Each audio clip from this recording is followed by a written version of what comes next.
You had Brian Reynolds and Rowdy Tellez had incredible months for you. Yeah, I mean, baseball is such a long haul and such a grind. Obviously, there'll be probably a little regression from those guys, but how do you keep them going? You know what I mean? Like when guys are just in a zone like that, how do you keep them going?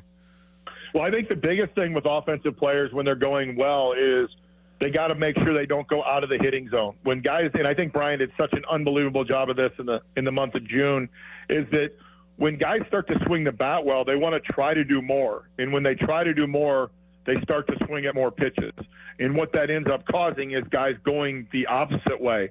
And Brian and Rowdy both did a really good job in the month of June of not trying to do more, just staying within their zones, swinging at the right pitches. So the biggest focus is just make sure they don't chase. They don't chase because they think they can hit everything. Well, we've got about 2 more minutes, and so city limits.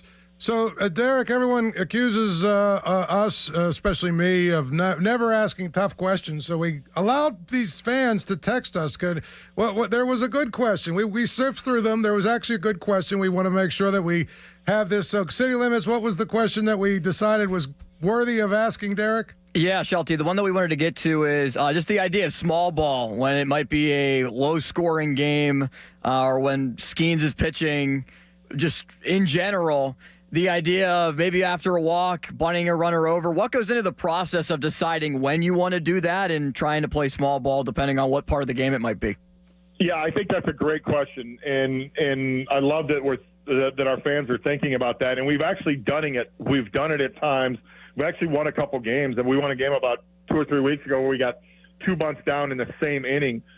Some of the factors that come into that are like who the hitters are, who the guys are on base.